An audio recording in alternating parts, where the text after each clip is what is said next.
Kemudian berikutnya ini adalah inputnya. Name-nya kita beri nama volume X. Kemudian berikutnya adalah untuk yang biaya satuan. Berarti sudah children keduanya air kopian. Kemudian children 0, anaknya lagi si TD. Name-nya kita beri biaya satuan X. Nah, sekarang kita coba lagi apakah data-data ini sudah berhasil dikirim ke kontrol.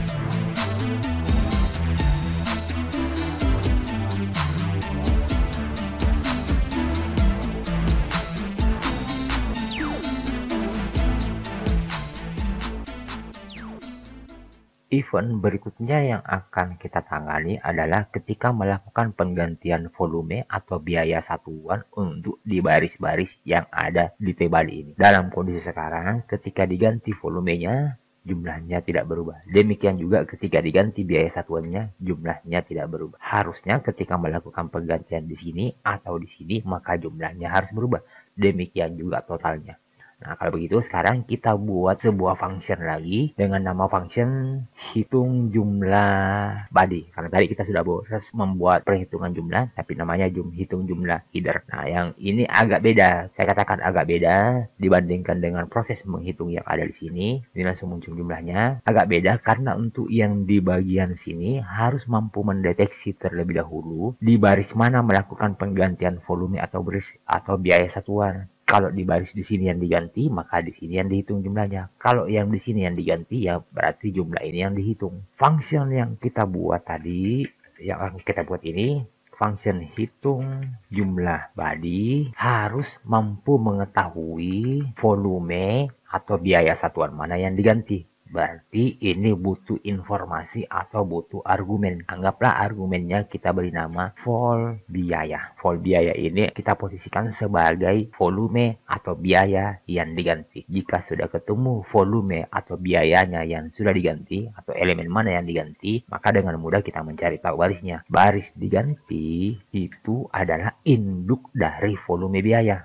Membahasakannya vol biaya, parent elemen, satu kali parent elemen berarti baru satu tingkat ke atas, baru sampai di TD, kita naik lagi satu tingkat, parent elemen sudah sampai di barisnya. Kemudian berikutnya kita sudah temukan barisnya, kita ambil nilai volumenya. Volume itu adalah dari baris diganti children ke 0, 1, children ke 1 ya, children ke 1 berarti ini sudah TD-nya, kemudian children ke 1 sudah di TD-nya, ya anaknya lagi TD, anak pertamanya itu children ke 0. Yang diambil adalah value-nya. Berarti hal yang sama ketika mengambil nilai dari biaya satuan itu dari baris, tapi children kedua, ya, children kedua itu maksudnya adalah yang ini, children kedua, kemudian anaknya lagi si children kedua yaitu children ke 0. Sekarang kita sudah dapatkan nilai volume dan nilai biaya satuan. Saat kita menghitung jumlahnya sama dengan volume dikali biaya satuan. Sekarang kita sudah dapatkan jumlahnya ini lagi akan dimasukkan ke dalam baris children ketiga children ketiga itu maksudnya adalah yang ini, yang kolom jumlah. Children ketiga, anaknya lagi kolom jumlah yang ada di dalamnya atau input yang ada di dalamnya. Children 0, value-nya itu adalah jumlah. Ya, nah sekarang kita coba uji, kita tambah dulu barang 2 baris, kemudian kita tambah lagi 10, 30, kemudian kita ganti. Ternyata belum berubah. Kenapa belum berubah? Coba kita intip elemennya ini. Ternyata elemen ini ya memiliki event hitung jumlah header. Padahal harusnya eventnya di sini adalah hitung jumlah body. Kenapa hitung jumlah header di sini? Karena ini merupakan hasil kopian. Jadi yang ini tadi adalah hasil kopian dari sini, yang ini adalah hasil kopian. Nah, di sini tadi kan ada event on-chain-nya hitung jumlah header. Nah, sekarang kalau begitu ini kita ganti eventnya menjadi hitung jumlah body. Nah, cara menggantinya tadi ketika melakukan penambahan di sini, ya kita ganti eventnya. Nah, kita copy yang ini. Ini adalah proses mengganti event. Tapi yang kita ganti eventnya tadi adalah yang volume. Volume itu adalah anak 0, satu yang diganti adalah on change. Diganti menjadi hitung jumlah body. Kemudian this, sampaikan. Ini loh elemennya. Nah, berikutnya tinggal kita copy ini untuk event on change yang ada di di biaya satuan. Nah, sekarang kita refresh lagi. Kita pilih diisi volume, biaya satuan juga, kemudian ditambah. Sekarang kita intip dulu eventnya apakah sudah berubah. Oke, eventnya sudah berubah menjadi hitung jumlah body. Sekarang kita uji, kita ganti nilai di sini 30. Oke, sudah berubah. Kemudian kita ganti lagi di sini 50, sudah berubah, tapi totalnya belum berubah. Nah, totalnya tadi kita sudah membuat fungsi untuk menghitung total ini. Nah, kita gunakan saja fungsi yang ini. Setelah menempatkan jumlahnya, hitung lagi totalnya. Nah, sekarang coba kita refresh lagi. Kemudian kita uji.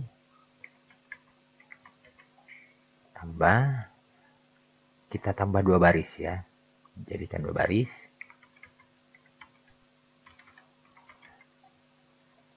Oke, sudah 2 baris. Sekarang coba kita ganti di salah satunya, misal ini 50, harusnya jumlahnya berubah.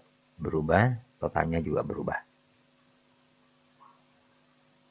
Hal berikutnya yang harus kita buat pada halaman ini, yaitu ketika mengklik tombol simpan. Ingat, halaman ini bukan halaman yang melakukan proses penyimpanan ke database, tapi halaman ini akan mengirimkan data-data ini ke sebuah file control. Di file control yang melakukan proses penyimpanan ke dalam database. Tapi sebelum dikirim ke file control, pada saat diklik tombol simpan ini, isian-isian yang di atas di sini harus dipastikan sudah terisi atau sudah valid. Kemudian berikutnya, memastikan bahwa di dalam tabel ini sudah betul-betul ada baris yang akan disimpan. Jadi kalau masih kosong, belum ada baris datanya, maka tidak boleh dulu dikirim ke kontrol. Kemudian berikutnya, jika pun sudah ada, maka harus dipastikan setiap baris sudah terisi dengan benar. Misal, di baris ini jangan sampai isinya masih seperti ini.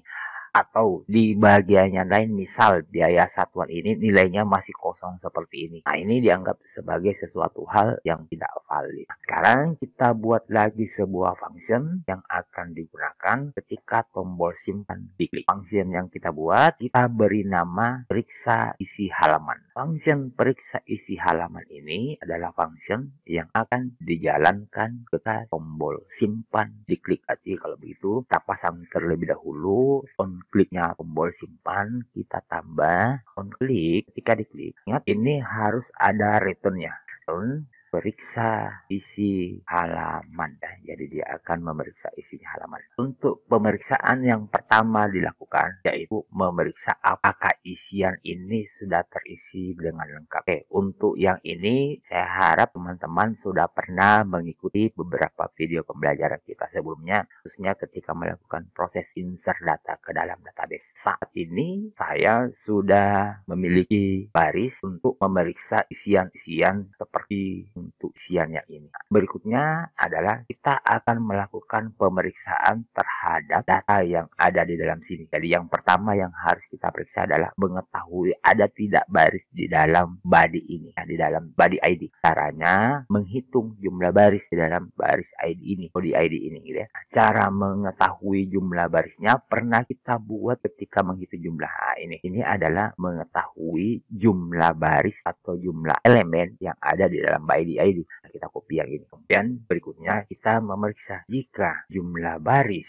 masih 0, maka kita tampilkan alert isi terlebih dahulu rincian biaya. kemudian di return false. Sekarang kita coba. Namun sebelum dicoba, saya agak cepat mencobanya. Yang baris ini untuk mengecek yang di atas saya abaikan dulu ya. Jadi saya tutup untuk sementara. Caranya seperti ini, tutup. Jadi kita tidak fungsikan dulu untuk sementara ya. Nah, fokus kita adalah memeriksa untuk isian yang di dalam tabel. Nah, sekarang coba kita jalankan ulang, kemudian kita klik tombol simpan, isi terlebih dahulu. Kemudian berikutnya, apabila sudah ada barisnya, kita akan melakukan pemeriksaan. Yang akan kita periksa baris demi baris adalah pilihannya ini sudah ada, volumenya sudah terisi, satuannya sudah terisi, jumlahnya sudah terisi tidak. Cukup dua yang kita periksa, cukup nama biayanya dan jumlahnya saja ya. Karena ketika volumenya kosong, kemudian biaya satuannya terisi, pasti jumlahnya kosong. Demikian juga sebaliknya. Sekarang kita periksa terlebih dahulu baris demi barisnya.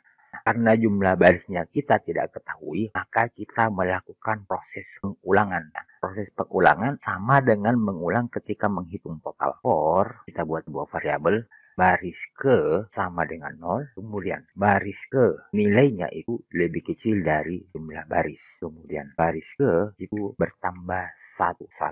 Kemudian jadi baris ke ini adalah mewakili angka indeks dari anaknya si body ID. Kemudian kita ambil barisnya.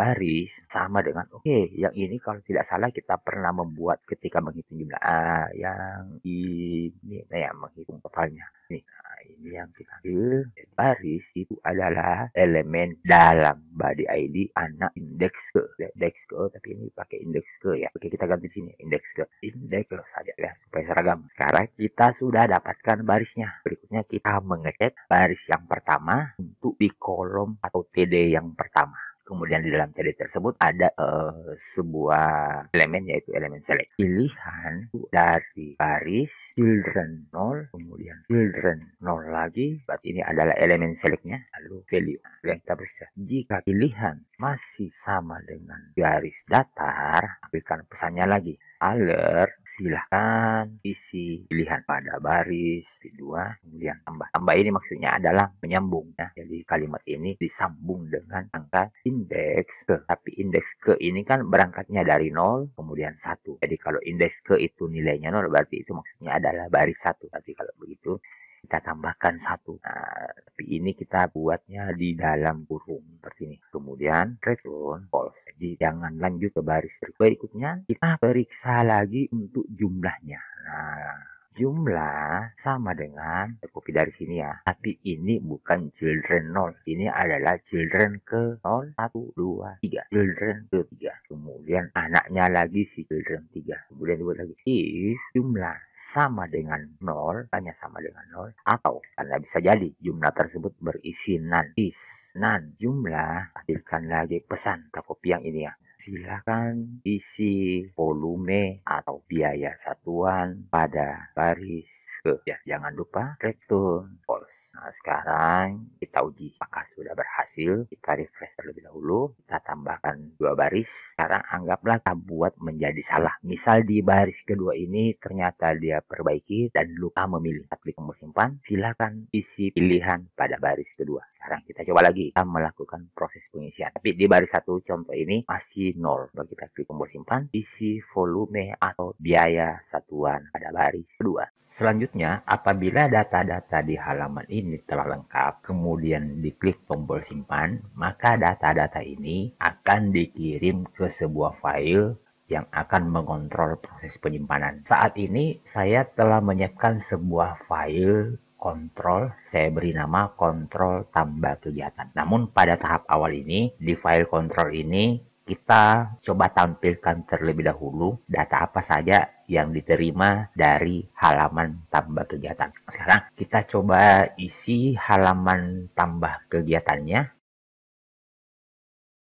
Sekarang dalam kondisi sudah valid. Kemudian coba kita klik tombol simpan. Sekarang sudah terbuka kontrol tambah kegiatan. Kontrol tambah kegiatan ini menerima data dari halaman tambah kegiatan yaitu kodenya, kemudian tanggal usulan, nama kegiatan, dan seterusnya. Tetapi belum menerima data dari sini. Harusnya data ini juga dikirim ke kontrol tadi. Kenapa belum menerima data? Karena elemen-elemen ini belum memiliki nama. Coba kita inspect. Elemen pilihan ini, elemen select, ini belum ada namanya. Demikian juga elemen yang ini belum ada namanya ya, karena memang dari sananya sumber kopiannya belum ada nama. Kalau begitu, yang ini kita beri nama. Jadi setelah di cloning, kemudian dimasukkan ke dalam tbody atau body ID, selanjutnya elemen ini indeks ke 0, kemudian indeks K1, indeks kedua harus diberi nama. Jadi cukup yang akan disimpan ya, cukup nama biaya, volume, dan biaya satuan. Jumlah tidak perlu karena tidak akan disimpan ke dalam tabel. Yang disimpan ke dalam tabel nama biaya, volume, dan biaya satuan. Nah, sekarang kita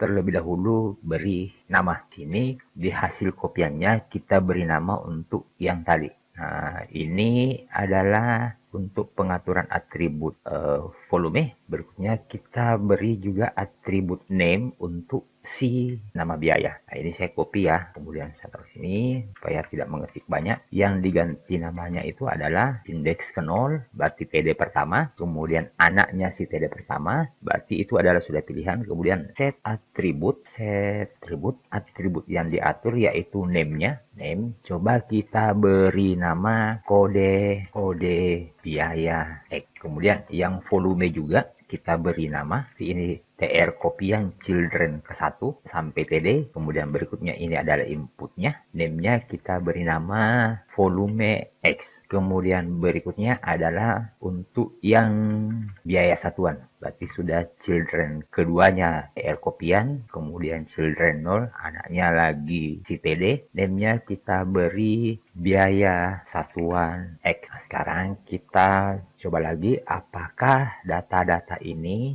sudah berhasil dikirim ke kontrol. Kita refresh terlebih dahulu. Kemudian oke, di atas ini kita pertahankan. Ini kita isi terlebih dahulu supaya valid.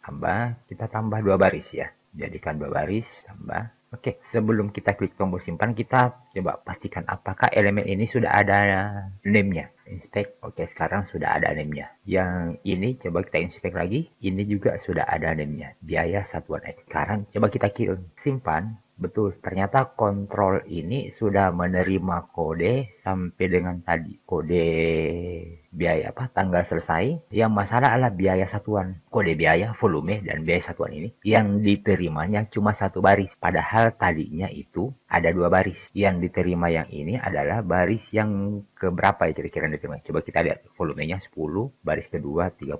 Yang diterima itu adalah baris yang kedua, bukan baris yang pertama, atau tidak ikut baris yang pertama. Nah, supaya semua baris ini dikirim ke kontrol untuk disimpan nantinya, maka penamaannya di sini karena kode biayanya banyak, bisa jadi lebih dari 1 baris, maka model penamaannya harus dibuat berindeks seperti ini ya. Nah, sekarang coba kita ulang lagi. Kita refresh, kemudian kita isi 1 baris, tambah, kemudian kita isi lagi baris berikutnya, tambah, kemudian kita klik tombol simpan. Nah, sekarang selain menerima tadi yang untuk header, kode biaya X itu ada 2, 0, 1, kode volume juga ada 2, demikian juga biaya satuan ada 2. Nah, berarti data-datanya sudah lengkap diterima oleh kontrol tambah kegiatan. Berikutnya adalah melakukan penyimpanan ke dalam tabel. Hal pertama yang akan kita simpan adalah yang ini. Data-data ini akan kita simpan ke dalam tabel kegiatan master. Tepatnya di sini. Kemudian data-data yang ini akan kita simpan ke dalam tabel kegiatan detail atau data detailnya. Sekarang kita buat proses penyimpanannya di kontrol tambah kegiatan ini. Nah, karena akan melakukan proses penyimpanan, maka terlebih dahulu dibuat sebuah koneksi. Ini koneksinya. Kemudian berikutnya kita menangkap atau menjemput semua data-data yang dikirim dari halaman tambah kegiatan. Saya kira hal ini sama dengan di beberapa pembelajaran kita sebelumnya. Nah, sekarang kita sudah tangkap semua. Kemudian selanjutnya sebelum menyimpan kita periksa terlebih dahulu kode biaya yang mau disimpan ini. Kode kegiatan yang mau disimpan ini ada tidak di dalam database kita. Nah, jadi kita pastikan terlebih dahulu. Caranya juga sama dengan sebelum-sebelumnya ya. Jadi saya tidak perlu mengetikkan ulang. Nah, kira-kira seperti begini. Select bintang from kegiatan master, where kode kegiatan sama dengan kodenya, sama dengan yang ini. Kemudian diminta si MySQL query melaksanakan tugas yang ini. Kemudian diperiksa jumlah barisnya. Jika barisnya ternyata lebih dari 0, berarti kode kegiatan ini sudah ada di dalam. Itu kira-kira. Kemudian jika saja tidak berhenti di sini atau harus lanjut ke bawah di sini, maka dia akan lanjut proses menyimpan. Nah, proses menyimpan juga sama dengan di sebelumnya. Nah, jadi dibuat perintah SQL-nya, kemudian diminta si MySQL query untuk melakukan proses penyimpanan. Nah, ini saya wrap dulu atau ini saya perkecil. Oke, belum kelihatan semua. Saya toggle wrap baik kelihatan. Nah, ini sudah selesai menyimpan data masternya. Berikutnya adalah menyimpan data-data detail yang tadi. Yang ini kita akan simpan ke dalam tabel detailnya. Proses penyimpanannya tentunya akan kita ulang sesuai dengan berapa item yang ada di sini. Contoh ini jumlahnya ada 2, berarti sebentar kita akan menyimpan sebanyak 2 kali ke dalam tabel. Kalau di sini nantinya sebanyak 3, indeks 0, indeks 1, indeks 2, maka kita akan menyimpan sebanyak 3 kali juga. Berarti kalau seperti itu, kita harus mencari tahu terlebih dahulu ada berapa baris yang akan disimpan. Atau dengan kata lain menghitung. Jadi bisa yang kita hitung, kita deteksi adalah kode biayanya ada berapa, atau volumenya ada berapa baris, atau biaya satuannya ada berapa baris. Karena pasti selalu berbanding lurus. Tidak mungkin kode biayanya 3 baris, lalu volumenya bukan 3 baris, atau biaya satuannya bukan 3 baris. Pasti selalu sama. Jadi kita bisa menghitung salah satunya di apakah kode biayanya, atau volumenya, atau biaya satuannya. Cara menghitungnya, jumlah baris, oke kita buat variabel ya, jumlah baris sama dengan, nah ini untuk menghitung jumlah baris, beda tadi dengan di JavaScript, ini kita menggunakan count. Yang kita count tadi itu adalah kode biaya X, variabel kode biaya X. Kode biaya X ini, sebelumnya harus ada postnya ya, post kode biaya X. Ini kan adalah hasil posting dari halaman kegiatan. Ada yang dia posting, maksudnya adalah yang ini. Nah, yang ini yang kita hitung. Kemudian setelah kita dapatkan jumlah barisnya, kita akan melakukan proses pengulangan lagi. Model pengulangannya sama dengan yang di JavaScript tadi. For, ya, kemudian kita buat indeks ke, itu nilainya 0. Kemudian indeks ke, ini dibuat variabel ya. Kalau di PHP kita buat dalam bentuk variabel. Kalau di JavaScript tidak perlu pakai seperti ini variabelnya. Indeks ke itu nilai maksimalnya atau paling tingginya itu lebih kecil dari jumlah baris. Kemudian indeks ke juga itu bertambah, dan bertambah barisnya. Yang akan kita lakukan di sini, pertama kita mengambil dulu kode biaya yang akan kita simpan. Kode biaya itu asalnya dari variabel post, maksudnya asalnya itu dari sini, variabel postnya ini, dalam kurung kode biaya, indeks ke. Sekarang kita sudah dapat kode biayanya. Kemudian berikutnya yang kita ambil juga adalah volumenya. Nah, kita copy yang ini. Volumenya, kemudian ini juga kode biayanya, supaya tidak sama dengan nama kolom di tabel, takutnya Anda salah paham ya. Diambil dari variabel post yang bernama volume X. Oke, ini harusnya di kode biaya X, volume X. Sekarang kita sudah dapatkan 2 item ini. Berikutnya kita ambil lagi biaya satuan. Biaya satuannya kita ambil dari hasil postnya tambah kegiatan yang nama variabelnya biaya satuan X. Jadi ini yang kita ambil. Indeks ke, karena di sini indeksnya ada 0, ada 1 ya, indeks ke. Indeks ke ini, angka indeks ke itu berasal dari sini, dari 0 dan seterusnya. Nah, sekarang kita sudah dapatkan. Berikutnya kita bentuk perintah SQL-nya ya, yang akan kita simpan ke dalam tabel detail. Jadi kita akan simpan ke tabel detail ini. Nah, ini yang harus kita isi. ID-nya tidak perlu diisi ya, karena ini adalah kolom otomatis terisi. Yang kita isi adalah kode kegiatan, kode biaya, volume, dan biaya satuan. Kode kegiatannya tadi kita sudah dapat. Ini adalah kode kegiatannya, kode biayanya ini, volumenya ini, biaya satuannya adalah yang ini. Kira-kira kurang lebih perintahnya seperti ini. Insert into kode kegiatan detail yang diisi kode kegiatan tadi, ID-nya tidak diisi, kode biaya, dan seterusnya. Setelah terbentuk perintah SQL yang akan dilaksanakan si MySQL query, berikutnya kita meminta MySQL query untuk menyimpan. MySQL query, tolong jalankan yang tadi. Nah, proses ini akan otomatis dilakukan secara berulang ya. sesuai dengan berapa jumlah baris yang ada di sini. Jumlah baris ini adalah dengan menghitung kode biaya X yang diperoleh tadi di sini, yang merupakan hasil kiriman dari halaman tambah kegiatan. Setelah selesai menyimpan, berikutnya kita arahkan lagi kembali ke halaman tambah kegiatannya. Seperti biasa, caranya adalah header location daftar kegiatan.php. Sekarang kita uji apakah ini sudah berhasil menyimpan. Kita kembali ke sini. Ini saja yang kita simpan, tidak usah kita refresh karena tadi yang dilakukan perbaikan adalah di kontrolnya. Coba kita simpan. Oke, K40 sudah masuk. Namanya tadi coba, jumlahnya sekian. Coba kita lihat secara rinci, tadi ada 2 baris. Betul, ada 2 baris yang tersimpan. Nah, demikianlah cara proses penanganan data master detail untuk diproses penyimpanan datanya.